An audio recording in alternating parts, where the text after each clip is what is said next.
was homework due today. Looks like the homeworks were coming in last night. That was great.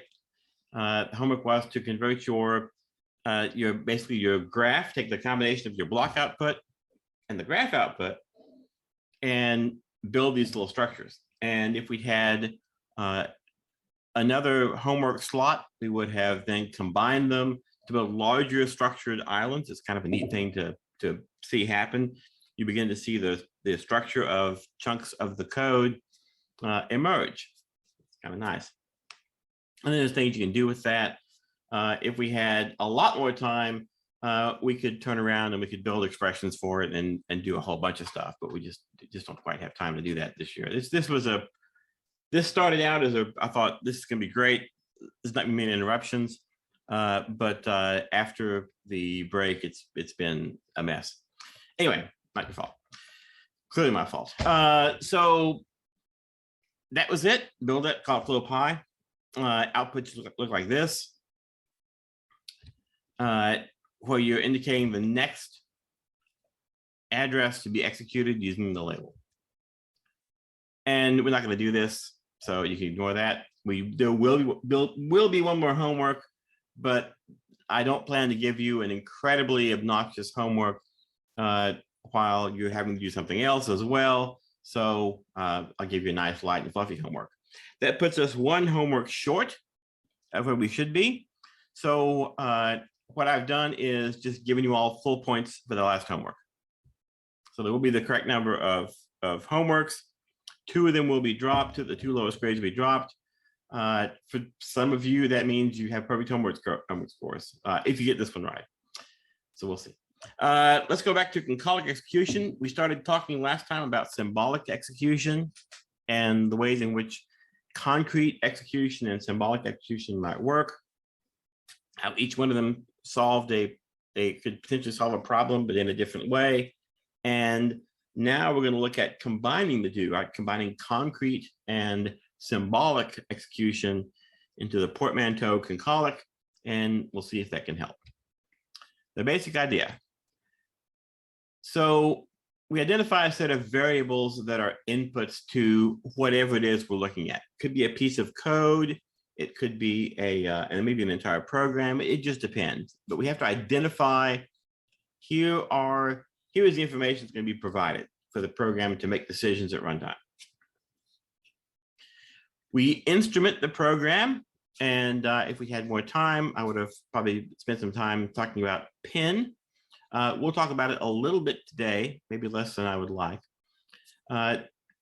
Instrumenting a program sounds like it's fancy and something cool you might do. Whenever you're putting print statements in a program to debug it, you are instrumenting a program. You are creating static instrumentation. It's instrumentation that is part of the program itself, that is fixed in there when it runs. Static instrumentation of binary programs is doable. You can absolutely do that, but it can be very challenging to do it because assembly can be very sensitive to the addresses of the instructions. Think about getting the address of GOT and the fact that programs use thunks to find their addresses, to find other locations.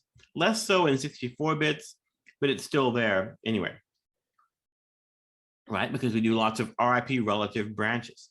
So I can't just go in and insert code because that would mess up the RIP relative values.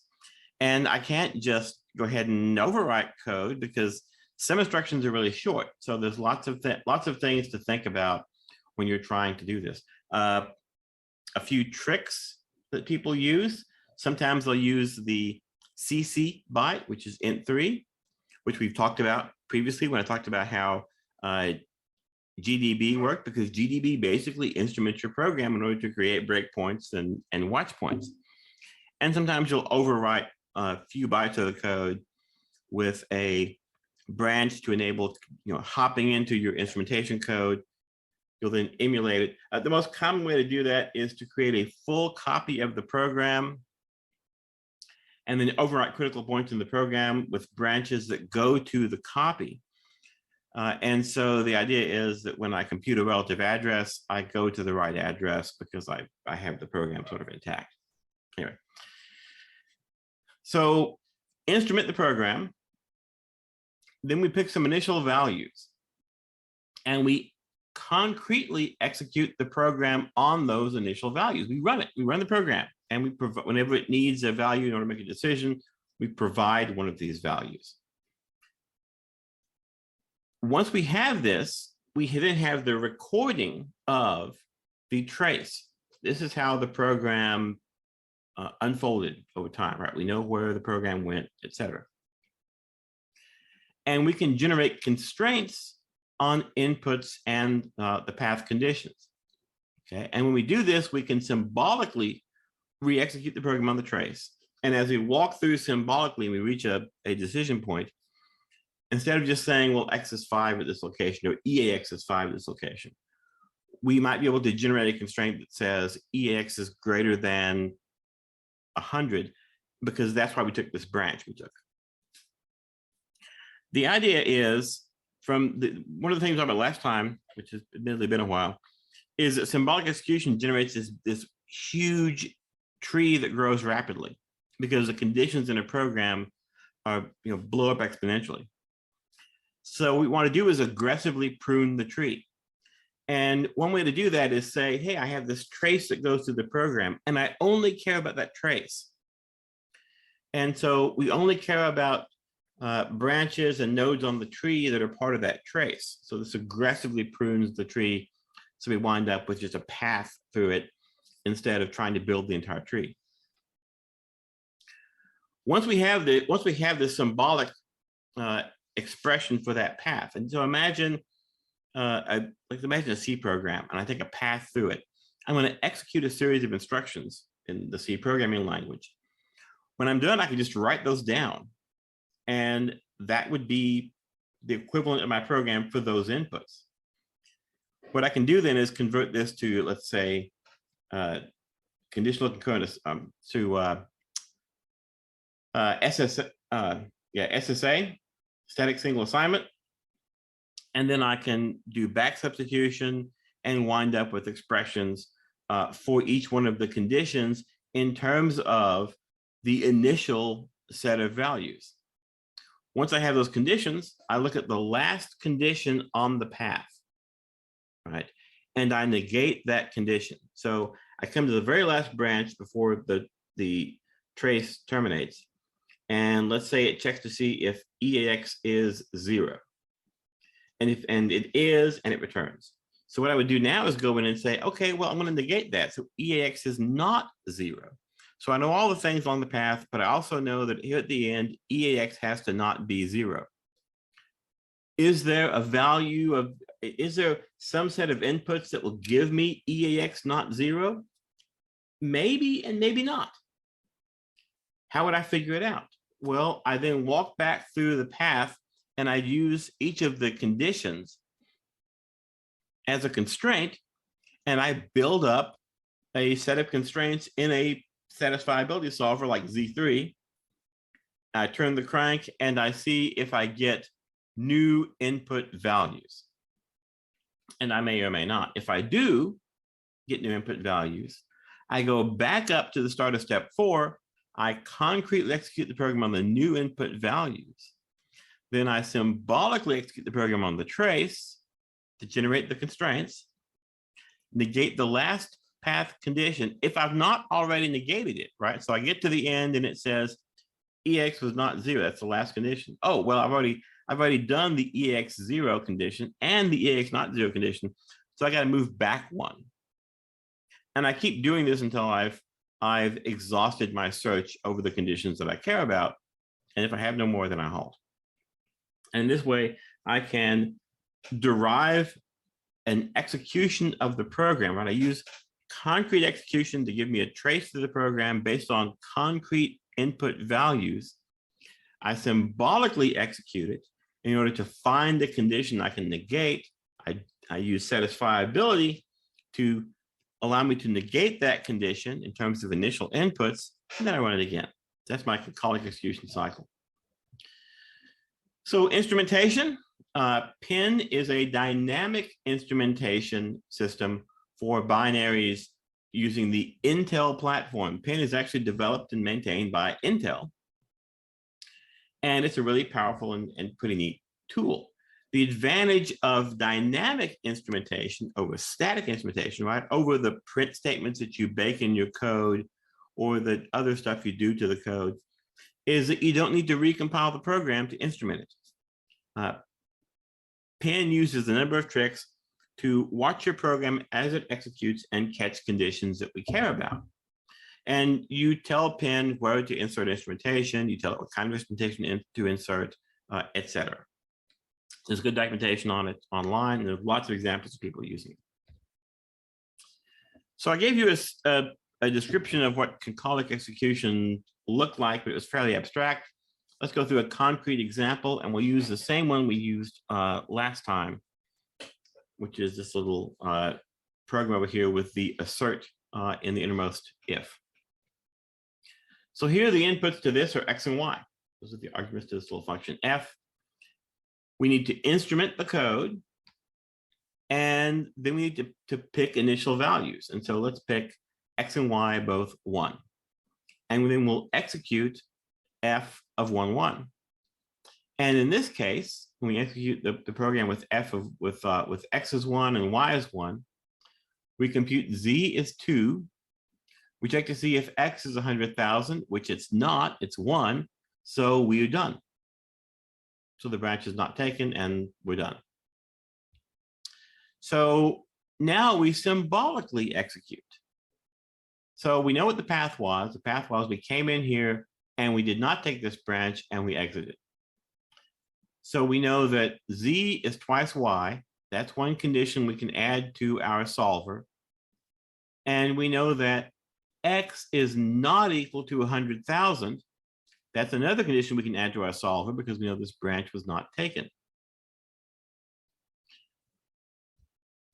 We negate the last condition. So you wind up with not x not equal to 100,000, which is a complicated way of saying x is 100,000.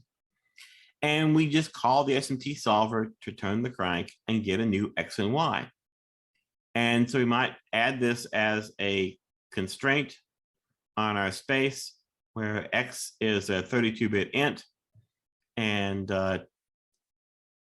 y is another 32-bit int. And Z3, for example, would give us back a solution like this. X is 100,000 and Y is 1.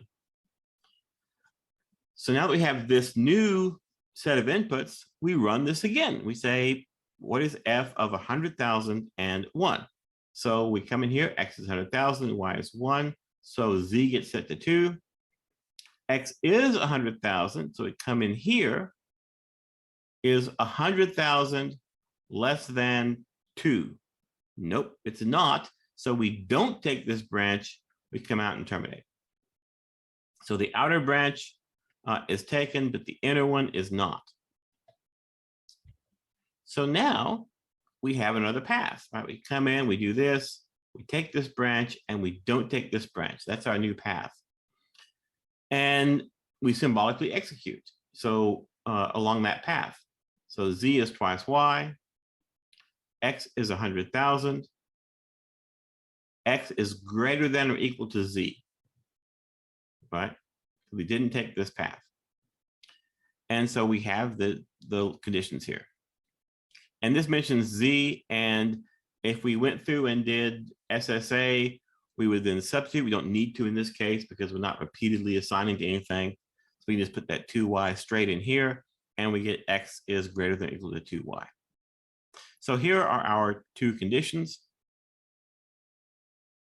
And we need to negate the last condition, which is this one, right? So we negate that, and not x greater than or equal to 2y will give us the new condition. So there we have it. We plug all that into the SMT solver. In fact, we plug this into Z3, and it'll give us something like this. This is what I got when I ran Z3 for that condition. I got X is 100,000 and Y is 500,001. Okay, great. So now we execute concretely on this. X is 100,000. Y is 500,001. Z then becomes 1,000,002, I believe. X is in fact 100,000, so we take this. 100,000 is in fact less than 1,000,002, so we come in here and we find the assertion, and we've exhausted our space, right? If we went back and looked at the path conditions, we'd have X is 100,000 and X is less than Z. We wouldn't negate this again because that would take us back where we were. We'd be going back to a previous path we considered. We wouldn't negate this one because that would take us back to a previous path we considered. So we're done. So that's a lot. Can we automate this whole process? And in fact, we can, and it looks something like this. You instrument the program and you pick any starting input values, and you establish experimental control around the program. And that's so that you can reproduce the program behavior when given the same inputs. You can't do that and the program ignores your inputs and does random stuff. This is not going to work, right? You need the program to be controlled by the inputs. You run the instrumented program with the specified inputs and record the trace. And this could be just part of a larger program, right? So I'm trying to find a key to unlock something, or I'm trying to find where certain operations happen in a video game. I may not be running the entire program. I may be halting the program at a particular point, modifying within the registers to set up my experiment, and then restarting the program and letting it run until a condition of interest happens. So I run it with the specified inputs, record the trace. Then I symbolically execute the recorded program trace and record path conditions. So I just basically take each line, look at its semantics, and then compose it with the semantics of the next line. If I've reached the desired halting criteria, stop. So I gotta have, there's something I'm looking for. There's a reason I'm doing this. I'm not just doing this for my health. I'm trying to find, I'm trying to find where a password is checked, or I'm trying to figure out what a cryptographic key is or something else. Once I've met that condition, I can stop. Otherwise, I keep going until I exhaust the paths, and then maybe I fail to find it. So once I've done that, I negate the last path condition that we talked about. I solve for plausible new input values, and I go around. I just go around and around. And again, this is a lot of work, but if I can find a way to automate all the individual processes, maybe I can automate the whole thing. So for concolic execution, we need to instrument the program. We talked about something that might do that, pin. We need to run the program with the specified inputs and record the trace. So we'll use pin to record the trace.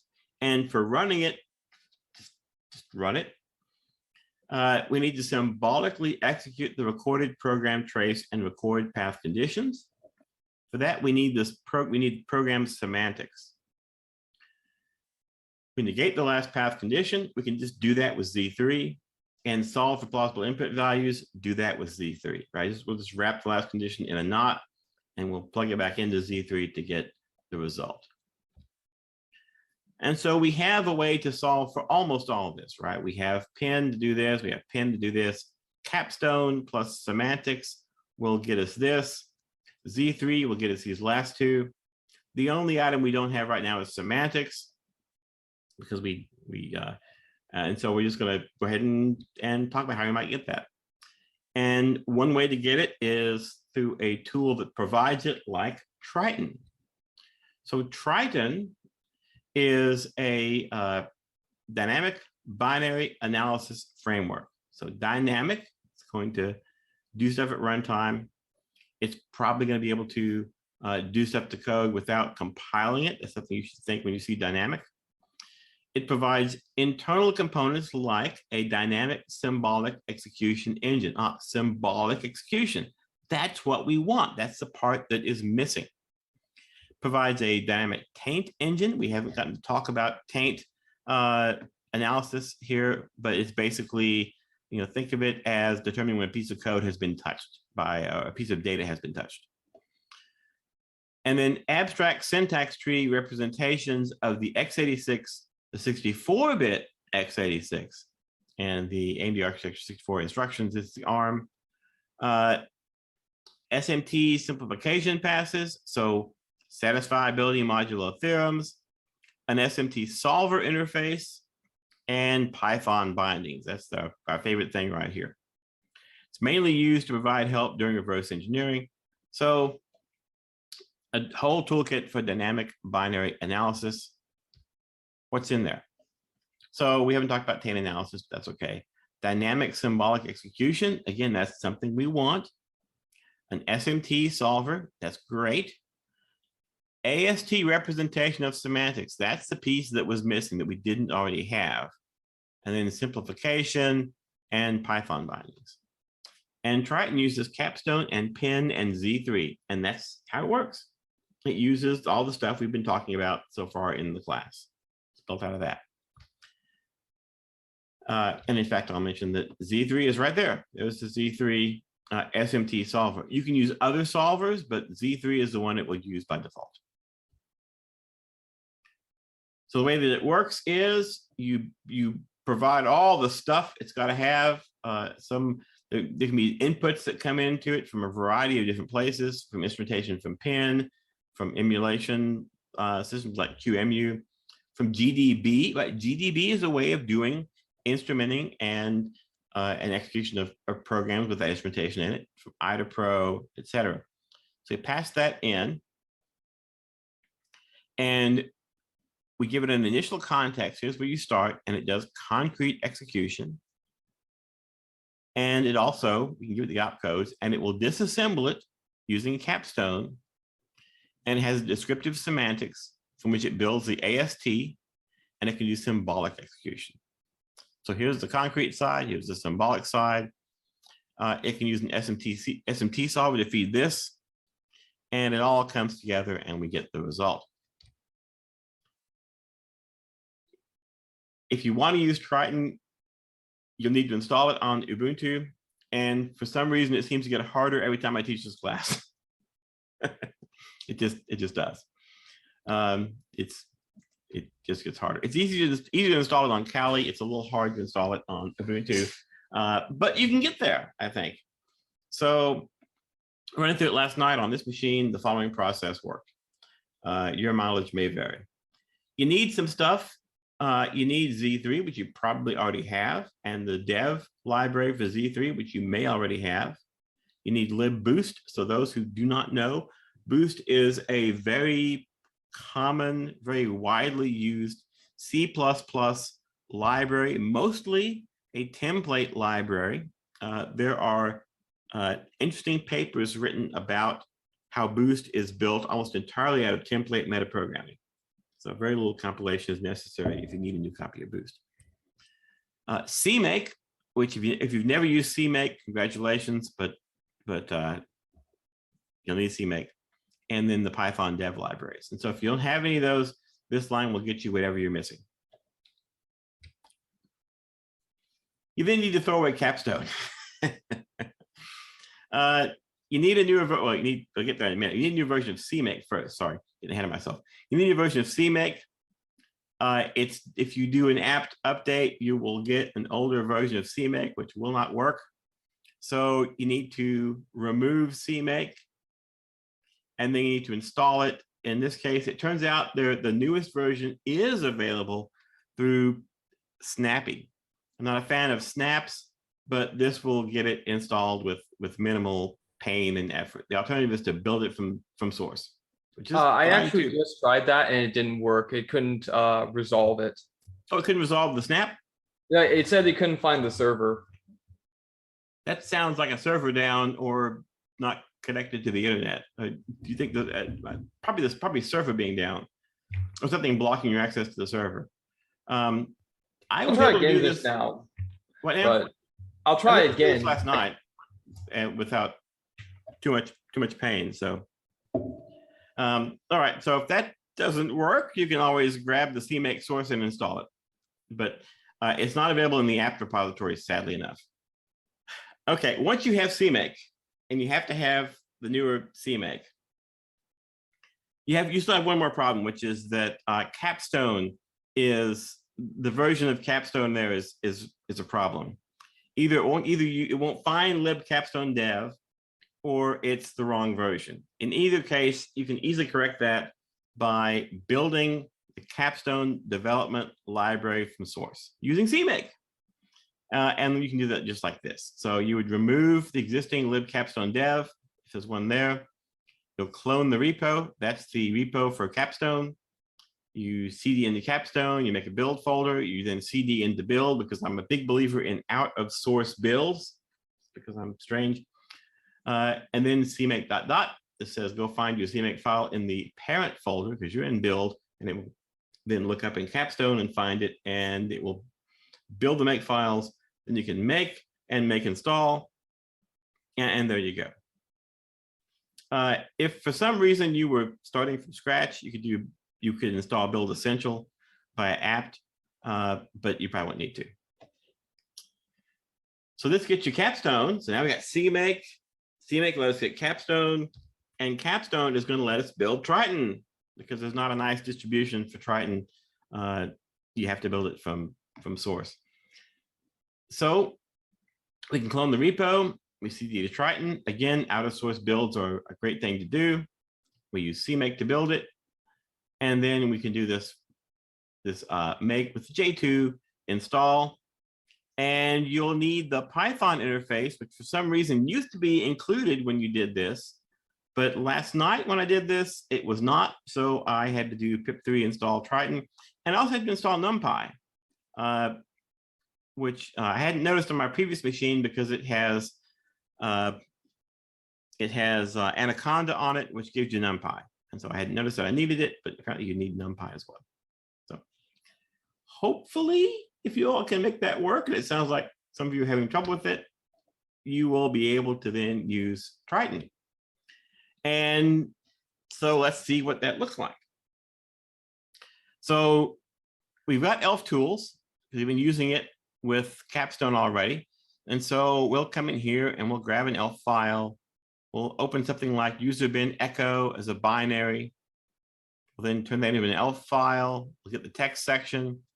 We'll get the entry point and the data and the address of the start of data. And there we go. This gives us some information about our program. Should be boringly familiar to you.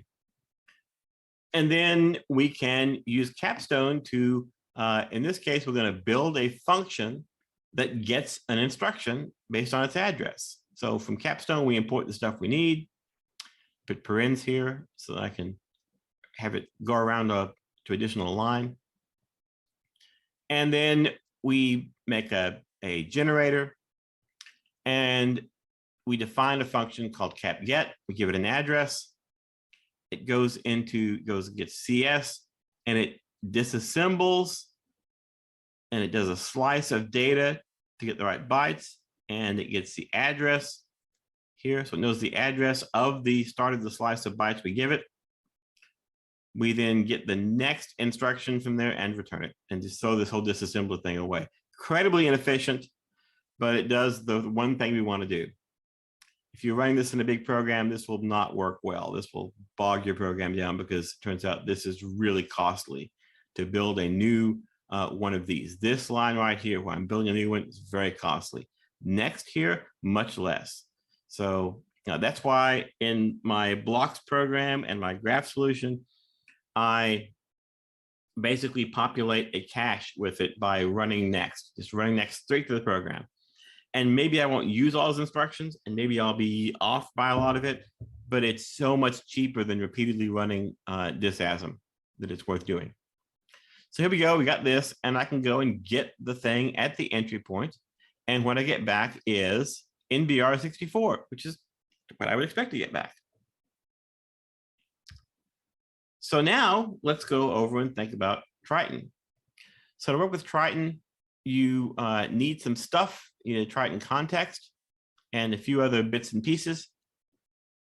So you can make a new Triton context, which is a little Triton object, and it contains a lot of information, and we'll see how that helps you in a few moments. We can set the architecture. In this case, we'll set it to x86-64.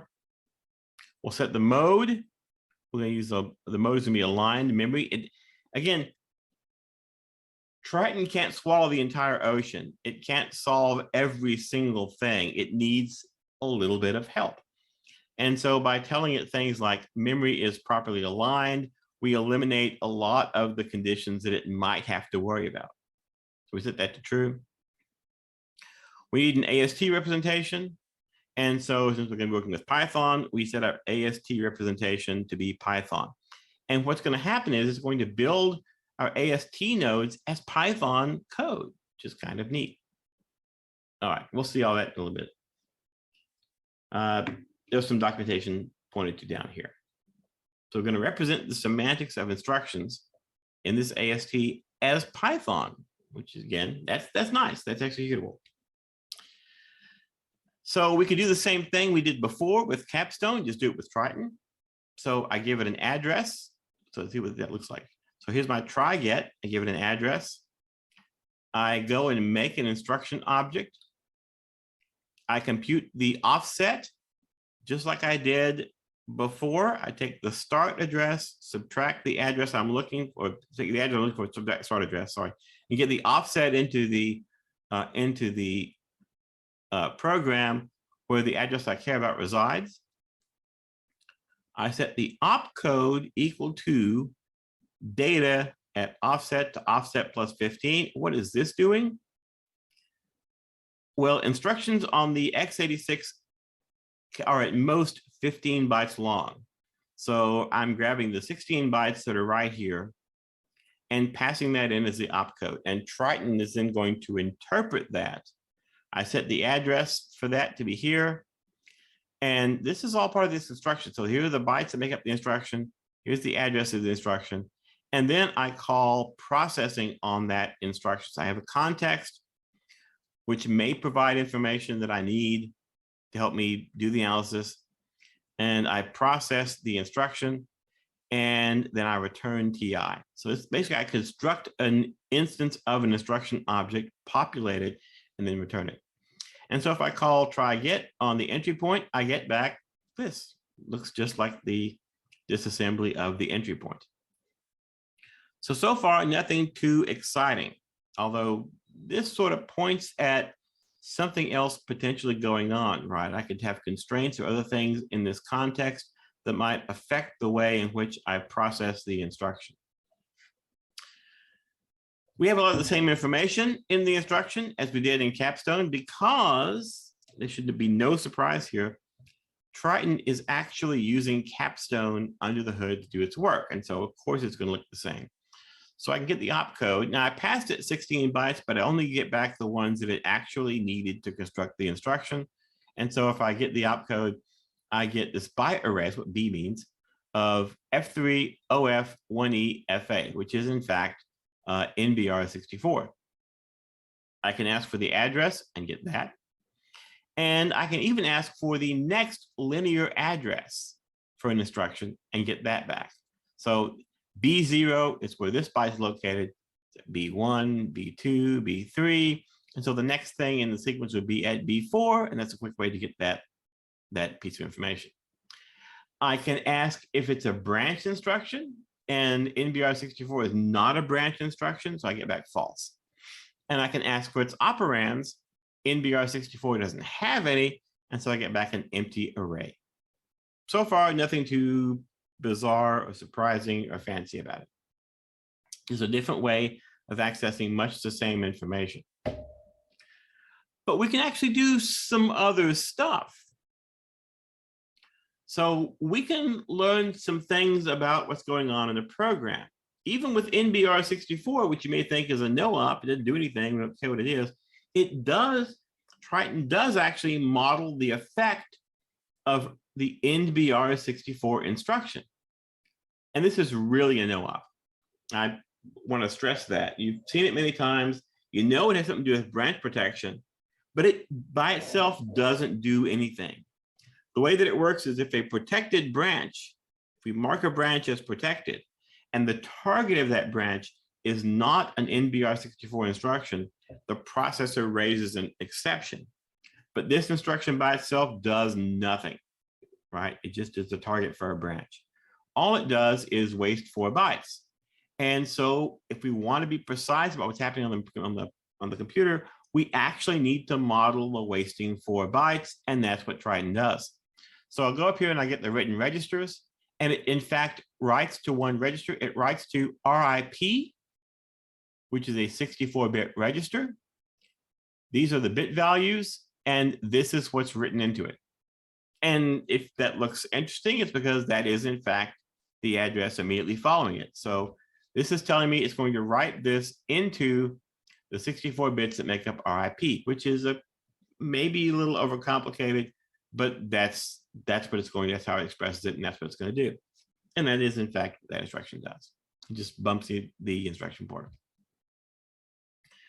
Triton semantics can get more complicated, of course. Instead of just asking what registers get written, I can say, give me the semantics. Give me a symbolic expression.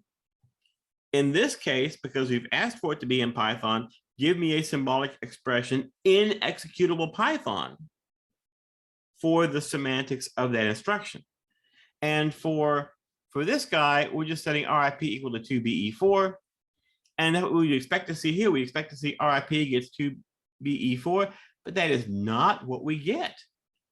We get this ref thing equals 2BE4. And over here in the comments, it tells us, oh, it's a program counter. And here's the instruction.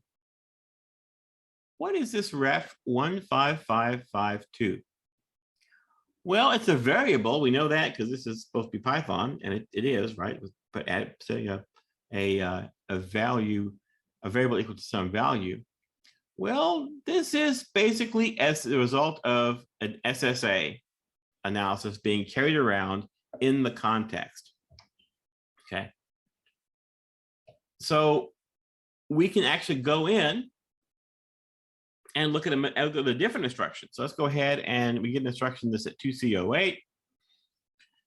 And we look at that, we'll see that it's a call to an RIP relative address. And we can look at the semantics of that call. And what does a call do? Well, it pushes a value onto a stack. It goes and loads a value into RIP. That's pretty much it. So we should see some nice, simple, easy to understand semantics. And here's what we see. What is going on here? Well, there's a lot of these ref things. Here's 24, 53, 54, a whole bunch of these. 63 down here combines a whole bunch of stuff. A lot is going on. It's really working hard, right? Everything up to the hash mark is the executable piece of Python code. And then there's some comments over here that come from Triton to try to help us understand what's happening. It's doing a lot of stuff with these intermediate values. So here we're seeing something is having 8 subtracted from it. That would be the stack. So here's the stack pointer before we execute the instruction. We subtract 8 from it, and here it is after. And so you can really see the SSA, the effective SSA analysis showing up right here. We have set our thing to 2C0E. What is that? That's the address of the instruction we're about to execute. We then pull apart all of the bytes of this and basically set up the program counter. And we put everything back together down here. A lot of stuff we go through. If you stare at it long enough, you can sort of figure out what's going on. But there's a lot of stuff happening. Triton's working really hard to simulate exactly what happens on the processor. Digging into the Triton semantics for a piece of this, we can also get them not just in Python, but we can get the semantics in the SMT-lib language, which means we can pass it along to an SMT solver like Z3. And the way we do this is we set our AST representation mode to AST representation dot not Python, but SMT. And then we go ahead and we get this try get is, remember, our little function to get an instruction. And so we get the instruction entry point, which is the NBR64. and then we get the symbolic expression for it. And instead of getting this thing, or getting, let's go back to what we had, this thing, we get this, right? We get something that's written in SMTlib. So we define the function. And again, if you have to read documentation on SMTlib to understand the difference in these things, but we define it basically a variable. And again, it has this, it looks like these little variables. We're incrementing this based on the address, right? This correlates to the address. And we're saying this is a 64-bit vector. This, by the way, 11236, that's actually 2BE4. It's in decimal. So it's a bit vector with that in it, and it's 64 bits. And so we're basically saying assign this, which is a 64-bit vector, this value. And there you go. So you can express it in many different ways. And along the way, you can use something like this to accumulate the constraints that you'll need to then solve things using Z3 later. And Triton actually provides all the machinery to do that. It's got all the pieces there to fully do concolic execution. And if you happen to get the book that I recommend at the start of the class, there's examples in there of using Triton to do exactly that. But we don't have a tremendous amount of time to think about that today. So let's move on to something that is also fun, which is SymCC. So what is SymCC? Okay, Triton may have seemed a bit complicated. It's more fun to watch this stuff happen at the prompt, I think, but I don't have time to go through that today, sadly. But it's a nice general purpose tool. It's got a lot of, right, it's not a hammer, it's a whole box of hammers, right, that you can use to do stuff. But it's taking apart a program after it's been built. If I happen to have access to the compiler when the code's being built, then the compiler actually has a lot of additional information, right? Triton, working with the binary program, it doesn't have the data shapes. It doesn't know where pointers go. I need Steensberg and Mycroft to figure that out. I don't have the names of variables, so I can't use that. And so there's lots of that kind of stuff that goes on. But if I'm in the compiler has access to all that information. And so wouldn't it be great if I could build a tool that would instrument it in the compiler, because it's easier to instrument stuff as you compile it, and then be able to generate stuff that I can use with a tool like Z3. So the code would be instrumented as the compiler compiles it. That gets me around the problem of having to figure out how to dynamically or statically instrument an existing program. And I can give the semantics in the RTL actually generated by the compiler. Remember, compilers generate this register transfer language, and I can just use that as the semantics because that's what the compiler thinks the semantics are. That would be great. And it might be possible to combine all of this with a modular compiler like LLVM to give me a tool that will let me do concolic execution of programs for which I have source. And in fact, people have done that. And it's called SymCC, right? So C compiler, SymC compiler. And I don't want to beat on this too much. There's a great Usenix paper here from 2020, right? This happened during the age of COVID. And the idea is, man, interpretation is slow, right? So with Triton, when I do my symbolic execution, I basically execute lines of Python code as opposed to, which you can see became very complicated, as opposed to executing a single instruction on a processor, right? Executing a single instruction on a processor is always going to win. So it'd be better if we could just compile. And so we'll compile the symbolic execution capabilities directly into the binary itself. That seems like a good thing to do. If only malware authors would make use of this, it would save us all a lot of trouble. So there's an interpreter approach So I take a target program, and here's my sort of arbitrary RTL version of it, and I build an interpreter around it, right? And so I have this while true. You get next instruction. I have a giant switch statement that looks at what all the different ones are, right? There's an SHL, an ICMP, and a ZX. I'm going to figure out, what is it? If it's an SHL, I'm going to do these things to symbolically execute it and then go on. With SymCC, I take the RTL that the compiler gives me and I modify it. I just straight up add more stuff to it. Here's the stuff right here is the stuff that was present in there originally, right? It's preserved. I've changed some of the variable numbers, but that's okay. And I've added a bunch of stuff up here at the top. I have preserved a lot of information before this code executes, and then I preserve the return expression at the end of it. This ret 32%11, that's right here. The %11 is the variable to return. Right there it is, and over here it is. Nothing too confusing there. So all my original code is there, but I save the parameters that came in. I save the return value. I build some additional information in here to keep track of. And so I'm saving all the information that I want to keep track of when the program runs and just building that straight into the RTL that the compiler will then use to generate the executable, right? So the compiler has gone from, let's say, C source to this.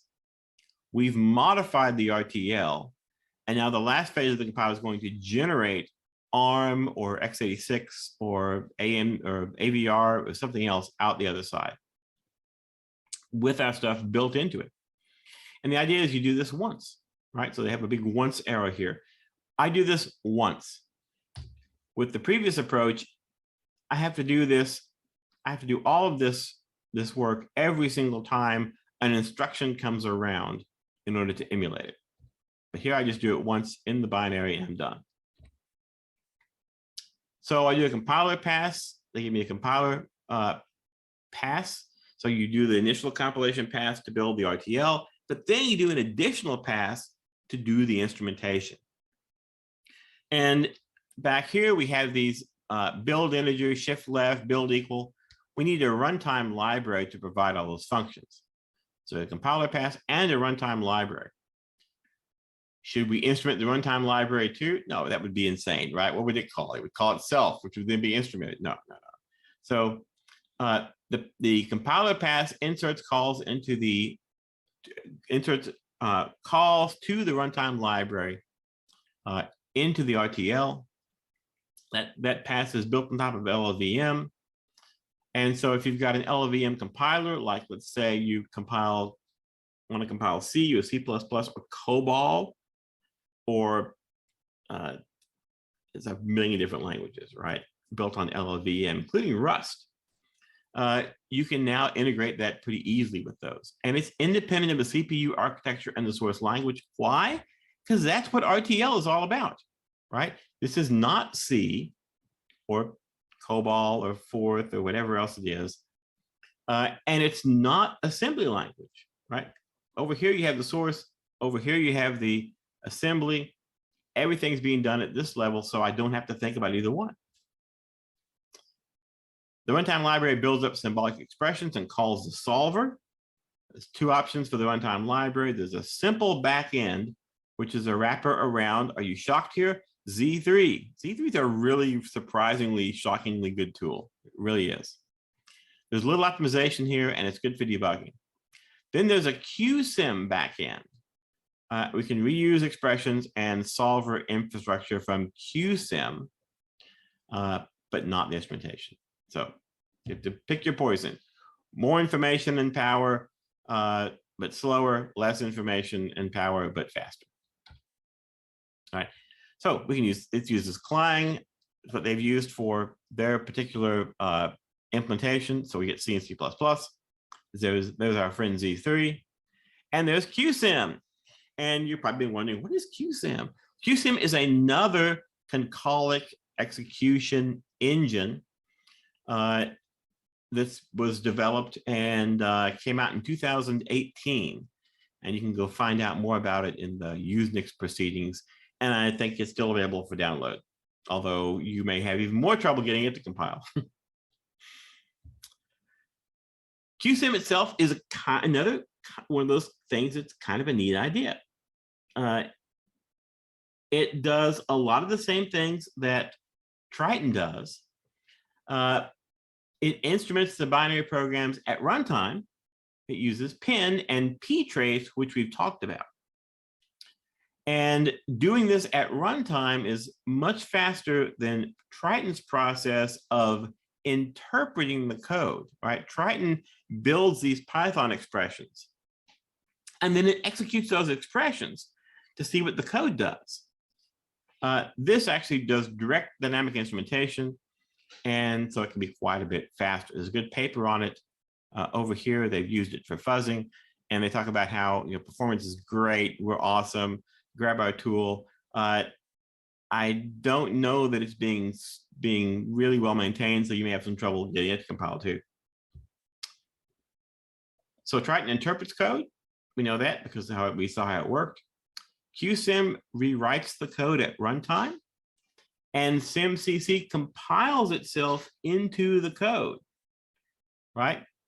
So of these, interpreting the code, rewriting the code at runtime, this last one is really, really, really neat and very powerful, but you need source code to do it. And so in general, it's not going to work for things like malware, where the malware author has not been helpful and provided you with source code. While you stuck, does that mean you can't use this at all? No, because there is another tool that might help you called Rose. Rose is a neat tool developed by a friend of mine out west, and it's a compiler. This is one of those things where you'll hear what it does and you'll think, why would anyone ever need to do that? It turns out lots of people need to do this all the time. So Rose accepts code in binary or source, compiles that to an intermediate representation. It tries to build an IR for whatever it's being given as input. It then applies transformation rules or analysis rules, and then it writes out the code in binary or source form. This is basically a big toolbox for compilers. So suppose I feed it C code, I apply some transformations like optimizations, and I write out a binary. That is literally a C compiler. Suppose I give it a binary, I clean it up a bit, and I write out C code. That's a decompiler. And you already know decompilation is really hard, so you can expect this to be a little problematic. The main thing this is used for is, suppose I have a library of like Fortran code and I want C, or I have a library of code in some other language and I want some modern language. I can write stuff to do transformations using Rose and do it in some rather neat ways. So you give it the binary executable or the source code, goes in the Rose front end. It parses. It has a source code, bunch of source code parsers in it. It handles things like preprocessor directives. It extracts your comments because your comments are part of the program. They're valuable and should be preserved. And it can do some binary executable processing. This came from some work, collaboration with Corey Cohen up at CERT. Where he was like, "Can you do this?" And they were like, "We can absolutely do that." And then Corey beat on it and broke it, and he's like, "It doesn't work." And they kept fixing it, and he kept saying it doesn't work. And now it's in fairly good shape. But all that feeds into the Rose intermediate representation, which is an abstract syntax tree with all this stuff that it got from the front end populated in here. You can make transformations to the tree, and you can do analysis on the tree. So those are some things you can do. So I can modify it, or I can analyze it, do both, a little bit of both. And then I come to the back end, and the back end will generate source code comes out here, transformed or annotated source code, or maybe generate a binary, which comes out as an executable. Again, a really pretty cool tool, which a few folks, some folks at CERT and a few of the rest of us are actually using to do some of this stuff. It can be very slow. And Rose is really hard to compile for a new platform, but they provide, executable versions of it.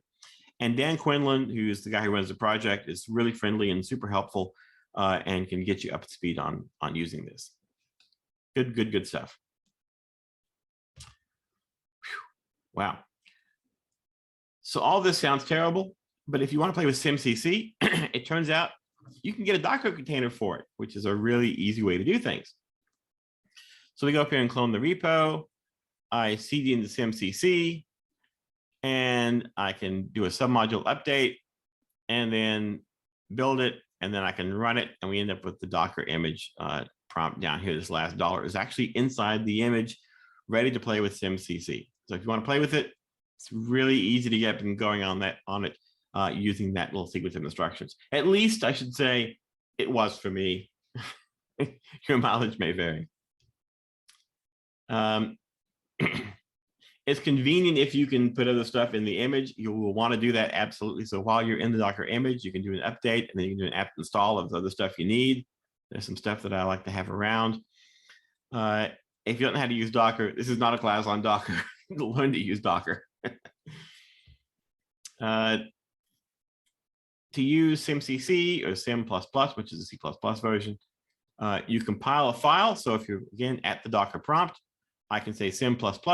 I give it my sample CPP code, my C++ code, and just use it like a regular compiler, right? This gives me some build output, and then I can, pass stuff into it. In this case, my C++ stuff built up a little filter, and you just the way you would normal program.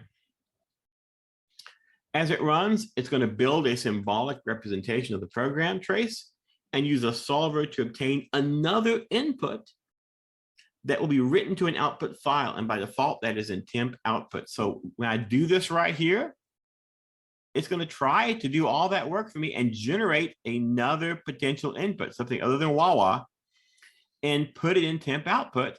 And then I can then echo temp output into sample to get the next one. And so I can do, human iterative concolic execution at the prompt in Docker. That'll work just fine.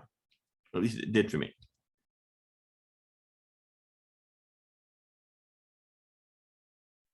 One final homework. So in the ideal case, this would be the one where you assemble all the different little structures you've created into a larger program. That can be a little tricky, so we're not going to do that. We're going to do something a little different. So an opaque predicate is a predicate for which excuse me, the true or false branch is always taken regardless of input. We've talked about those before. There was an opaque predicate in one of the last things we looked at, that in the block test or graph test, that particular test case that I used for both of them, there's an opaque predicate at the beginning of that. So the predicates are used to obscure control flow, right? They look like conditional branches, but in reality, they're not. They're basically jumps. So here's an example down here. So I do an XOR of EAX and RSI. That seems implausible because those have different lengths, but okay, go with it. And then I do a jump, if not overflow, skip down here. And there's a whole bunch of code in here. This code is never executed because XOR always clears the overflow flag. Looks like something might happen here, but it does not. This is a common little funny tactic. So let's look at the code fragment over here on the right. So I take RDI, which would be my first argument, and I put it in REX. Then I take REX times 4 and put that value in RSI, right? This is an LEA, not a move. So I'm just computing what that is and sticking it in RSI. Then I increment RAX. I shift RSI right by 2. And I compare ESI, the low 32 bits of RSI, to EDI, the low 32 bits of RDI. Compare those two. And if they are equal, then I jump somewhere called over. Who knows where that is? Or if it's not equal, I do whatever's next in this sequence. So the question is this branch, is there an initial RDI value that will let me take this branch and an initial RDI value that will let me not take this branch? Right? RDI is the only input. So before I go much further, let me show you how I know that. RAX can't be live at the start because I'm erasing its value right here. I'm overriding whatever was in RAX with what's in RDI. Okay, so RAX can't be live. I'm then using RAX, which is now live, to overwrite the value in RSI. So RSI can't be live at the start because I'm erasing its value. There's RAX, there's RSI, there's RSI, and there's RDI. So the only thing that could be live at the beginning is RDI. So that's all you have to think about is what are the different values in RDI do? Is there a value of RDI that will cause me to take this branch? And is there a value that will cause me to not take this branch? And there's no memory access that's happening here, right? This is just computing an address, doing some math and sticking the results in RSI. Hope that's all clear. So your challenge is to write a Python program using Z3. We've seen that in the previous class, to determine whether the branch at the end of the code is or is not an opaque predicate. Okay. And so you'll have to figure out, how would I write a Z3 expression that would be able to tell me if this branch could be taken or not taken? So I could say, I want to take this branch, so I want these things to be equal, right? And I would work back up through here, maybe using something like SSA, and recognizing that I'm comparing the low 32 bits, and up here these are 64 bits. So I could work back up and get an expression, put that in Z3 and see if I could solve, and that would give me maybe an RDI value that said the branch was taken. Does that make it an opaque predicate, the fact that there's a value that can cause the branch to be taken? No. It's only an opaque predicate if I either always take it or don't take it, or never take it. And so I might then want to figure out, how could I not take that branch? So I want to try out those cases. Is there a way it can be taken? Is there a way it can be not taken? And then based on that, determine if it's an opaque predicate. Some hints. You may want to rewrite the above in SSA form. In fact, you will.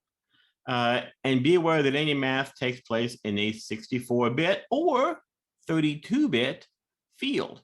There is, in fact, a way to do this in Z3. There's a bitvec type. So you might be tempted to say, well, these things are integers, but they're not integers. They are these weird 2's complement bags of bits. And so bitvec lets you model them that way in Z3. Very important. Name your program opaque.py. And when run, print one of two things. Print opaque or print not opaque. Pretty simple. And it's for this one. So I'm not going to provide this as input. You just run it, and it's going to tell me if this program right here, and only this program, has or does not have an opaque predicate, this last instruction. So how would I check to see if the result from Z3 is satisfiable or unsatisfiable? I can just straight up check it like this. So if I want to see if my solution is satisfiable, I can just say if s check equals sat. And if it does, it's satisfiable. For unsatisfiable, I can check it against unsat. And there you go. All right. I hope that's fairly straightforward. This, I think, should be pretty easy. This is the kind of thing you should be able to knock out really quickly. I really hope. If you're struggling with it and you're spending longer than, I don't know, an hour or two on it, email me because you're floundering. This really should not be hard. With that out of the way, let's talk about the thing you all came here to talk about, which is the final exam. Where at that time, we have to have a final exam. Fortunately, I'd written the final exam, and now is your chance to get to see it. So here is the final exam. It's up on the site. You should be able to get access to it. All of the lectures are up except for the last one. The homework has all been graded except for the most recent homework. So you should be in pretty good shape. The last lecture rendered, but it rendered on a computer that I left sitting on my desk at work, my little ThinkPad. So I'll have to go and upload it from there. I'll do that when I get to the lab later today. As with the last exam, it's open book, open notes. Feel free to Google stuff. I'm not kidding. You go and you can use any resource you want, except your classmates. Okay. Some questions have multiple parts. All parts have the same weight, and each question is worth 10 points. You can answer as many questions as you want. There are 15 questions. So if you do the math and you're like, well, 10 points each, 15 questions, that's 150 points. Nope. Only the 10 best answers will be counted. Same with the previous exam. So if you are super confident and you answer 10 questions correctly, congratulations. If you are less than confident and you answer 15 questions and you get 10 correct answers, congratulations. So there you go. You can sort of model it as you see fit. Some questions are significantly harder than others. So, again, if you understand what's going on, you should be able to figure out which ones are easier, work on the easy ones first, because they all count the same. All right, lots of listings in this one, just get ready for that. Here's a listing which I took from Python 3.9. It's a little bit longish, but it shouldn't be too terribly bad. This has a lot of JE, jump, JB, and jump. So this has a little bit of control flow going on in it that might be worth taking a look at. I don't think there's anything in here that's surprising. Compare, add, move, jump. Nope, nothing here that's too surprising. Bless you. We had, I had one, I think last year maybe, that had rather unusual instruction that is occasionally emitted by the compiler in it. But I think this is all stuff that you would have seen before and should not be surprised by. So consider this listing, and we'll note that the listing, all the addresses are the same except the last two digits. So if you want to reference a line in here, you just use the last two digits to reference that line. So using only the code in listing one, divide the code into basic blocks. So why am I saying using only the code in listing one? Because you may be tempted to say, well, I'm going to go out and get userbin Python. I'm going to look this address up, which is fine. That's where I got it. Feel free to do that if you want. But you don't need to go looking, because you might be wondering, is there something that jumps in from somewhere else and jumps to like this address? I have to break the basic block right here. No, don't worry about that. Look at what I got here on the test, and you should be just fine. I'm pretty sure there's nothing that does that anyway. So look at it here, divide it into basic blocks based on what you see right here, and you're good.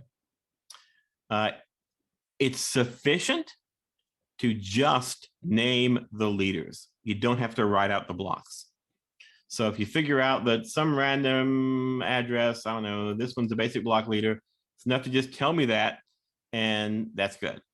So tell me what all the basic block leaders are, and there you go. create a flow graph for that code. If there are sequences that are just straight line code, combine them into a single block, perhaps using the information you had right up here.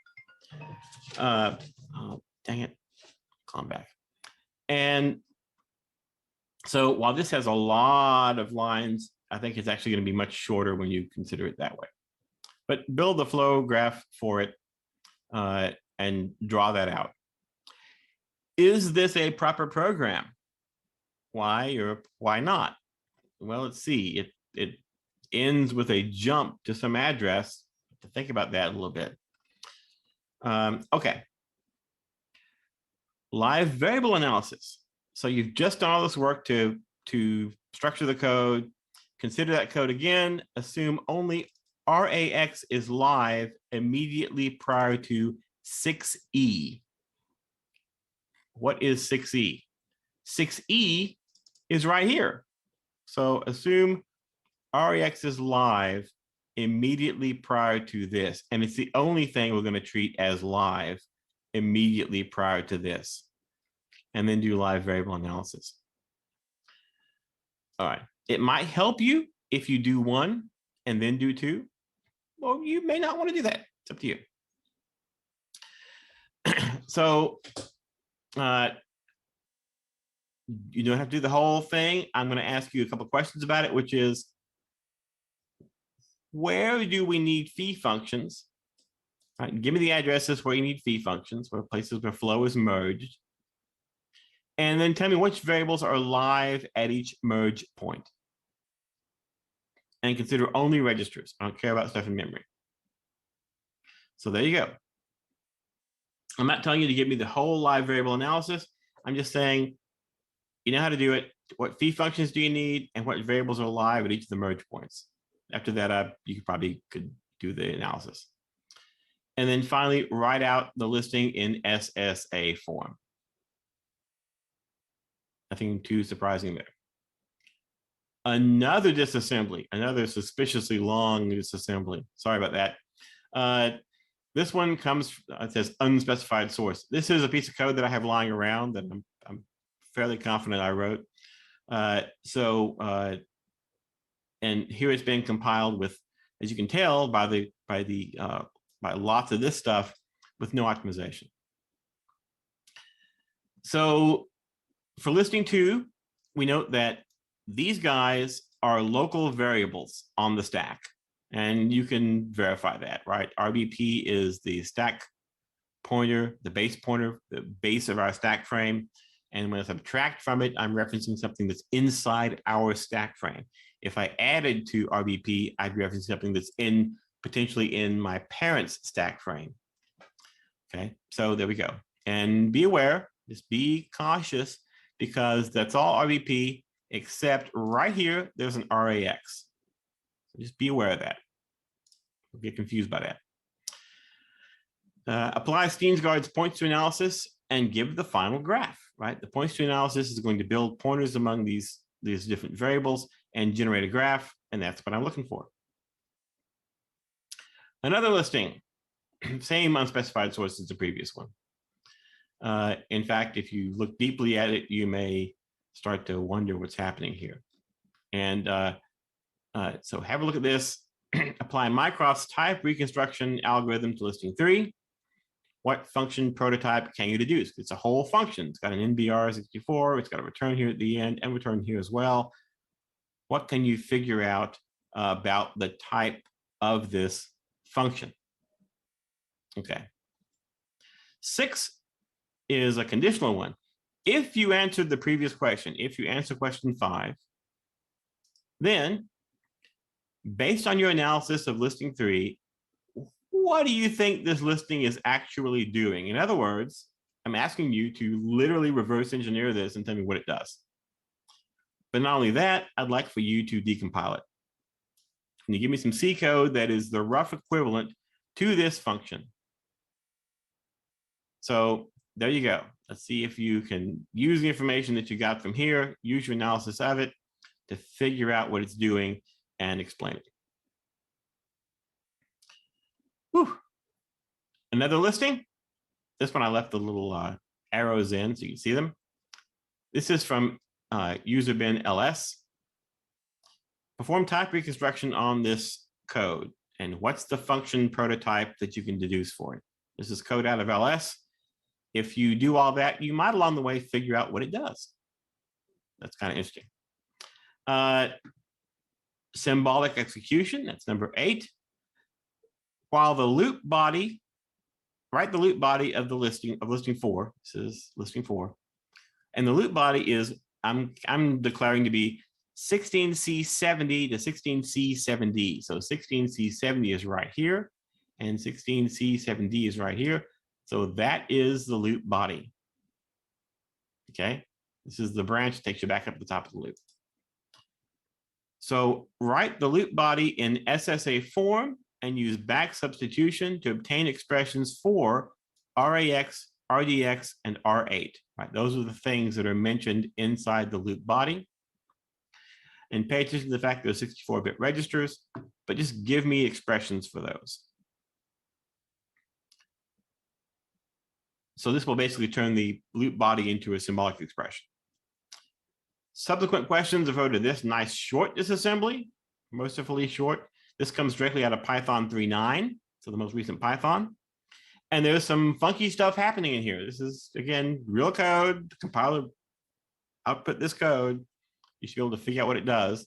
And again, nothing in here should be surprising. Add, move, move, move. Rep move s. That's a little bit odd. You have to go back and think about the string instructions. That's that move s is a string move. And then rep is a repeat based on what's in RCX, or in this case, ECX. So repeat it that number of times and then do something. Do whatever move s does. And then call something. What it is, that's not in this listing. We go out and call something. And then we modify the stack pointer at the top and the bottom. Up here, we add to it. And down here, we subtract from it. That's what it says. So the question is, questions I hope are pretty straightforward. Does the instruction at address 9A reserve space on the stack or release space on the stack? So think about what this is doing and answer that. How about the one at the end? Does it reserve or release the stack space? Well, you got to think about what that's doing. Again, don't be confused. Think carefully about all the pieces of this and what's going on, and you should be able to get the right answer. And this, again, real code, so you'll see this surprisingly often. Consider the rep move s instruction at A9.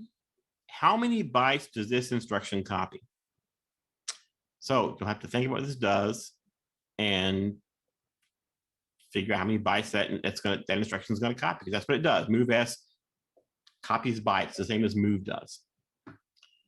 Assume the function at this address, that's this guy right here, takes one argument and it follows the AMD64 calling convention. And consider the use of the stack in this listing. Okay, we know the stack's being modified here and modified here. We see it referenced right here. So don't miss this. I'm doing something with the stack pointer in here.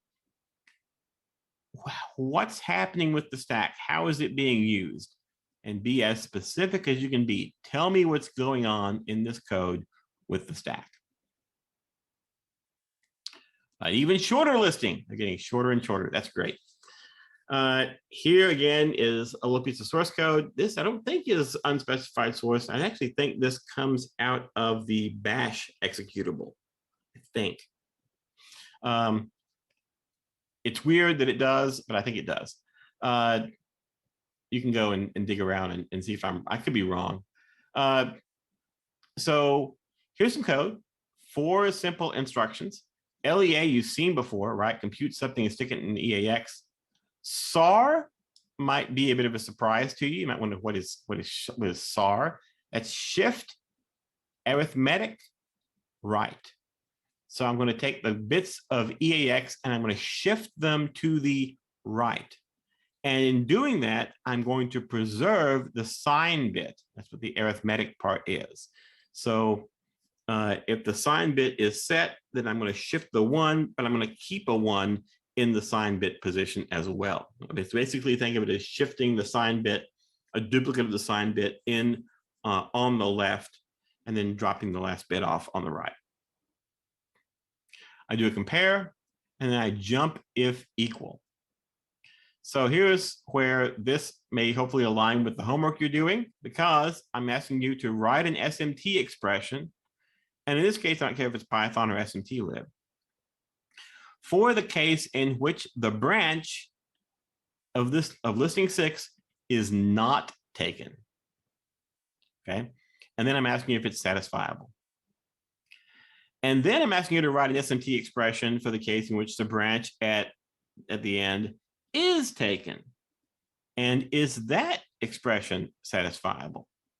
So there you go. You should be able to do that. If you can do that part, do these questions, you can do the homework. Subsequent questions refer to this listing, another nice, mercifully short listing. Rewrite it in SSA form. Question 13, Zig, your program wishes to create a few megabytes of data structures. Can the program, your assembly program, does it have to allocate memory? Or can we ignore that and just refer to unused addresses directly? I mean, why not? I mean, we can manage our own memory, right? Does that work? Explain why you can or cannot do that. And there is a clear, correct answer here. And you should be able to understand why that's clearly the right answer. All right, live variable analysis. Go back up to listing 7. That's this fun one. And perform live variable analysis. Do the whole thing. And then answer the question, could RAX be live at the return? So here's the return right here. And here is EAX. And it seems like the last thing that we're doing is XORing EX with itself and then returning. Could it be live? What would it mean for it to be live or not live? Let's have specific definitions. So pick the one you think, and then I don't have it here in the question, but explain why you think that is the case. All right, and then finally, here's some C code, listing 8. Just a whole bunch of things being assigned pointers. I want you to run Steensgaard's algorithm on this and generate the graph. And then I want you to take a look at that and tell me, can S point to either P or Q? This is not the question, can S point to P or can S point to Q, but can S point to either one of those? Does it wind up being the case that S could point to either one of those according to your graph? And then take a look at the program here. And what can you conclude about whether S can point to P or Q, right? So you might think I'm getting at something here, and you might be right. So